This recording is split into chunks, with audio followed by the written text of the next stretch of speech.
आप सभी का चैनल में स्वागत है। पिछले वीडियो में देखा कि कंप्यूटर एप्लीकेशन क्या होता है और उसका इम्पोर्टेंस क्या है।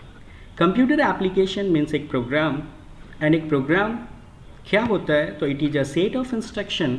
अगर आपको कोई भी तरह का प्रोग्राम डिज़ाइन करना हो तो आप उस प्रोग्राम को कैसे डिज़ाइन करेंगे, हम लोग ये एक स्टेप्स देखते हैं। सपोज़ आपको एक नंबर का स्क्वायर निकालना है। अब आपको एक नंबर के स्क्वायर निकालने के लिए सबसे पहले आपको एक नंबर लेना होगा, उसके बाद उस नंबर को उसी से मल्टीप्लाई करना होगा और जो रिज़ल्ट आएगा वो आपका उस नंबर का स्क्वायर होगा।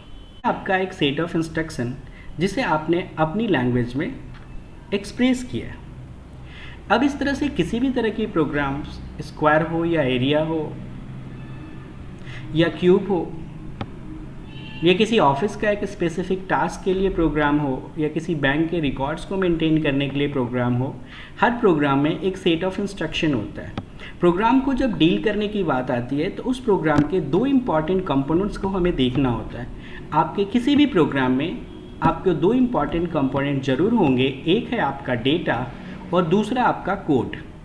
एक प्रोग्राम डेटा और कोड इन दोनों को लेके ही तैयार किया जाता है और फिर उसे हम लोग अपने पर्पस में इस्तेमाल करते हैं। अब इस प्रोग्राम को देखें तो इस प्रोग्राम में हमारा डेटा सेक्शन हो गया वो नंबर या वो वैल्यू जिसे हमने लिया है। कोड सेक्शन में हुआ हमारा एक्सप्रेशन जहाँ पे हमने ये स्पेसिफाई किया है कि उस रिज़ल्ट को फाइंड करने के लिए what are the steps which we have to follow. This is your code section and finally we get our result, और अंत में हमें वो रिज़ल्ट प्राप्त होता है।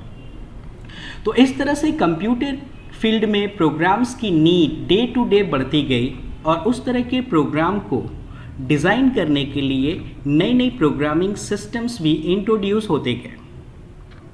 हमारे अर्लियर प्रोग्रामिंग लैंग्वेज जो थे like ALGOL, BCPL, C, COBOL, basic, ये सारे प्रोग्रामिंग लैंग्वेज जिन प्रोग्रामिंग सिस्टम को बेस करके डिज़ाइन किए गए थे उन सारे प्रोग्रामिंग सिस्टम को हम लोग प्रोसीजर ओरिएंटेड प्रोग्रामिंग सिस्टम कहते हैं।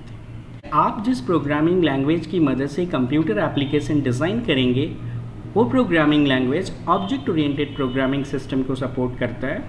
तो हम लोग इस लैंग्वेज के साथ काम करने से पहले ऑब्जेक्ट ओरिएंटेड प्रोग्रामिंग सिस्टम को समझने की कोशिश करेंगे। तो आइए हम लोग इस नई प्रोग्रामिंग सिस्टम को समझते हैं और फिर हम लोग एप्लीकेशन डिज़ाइन करना शुरू करते हैं।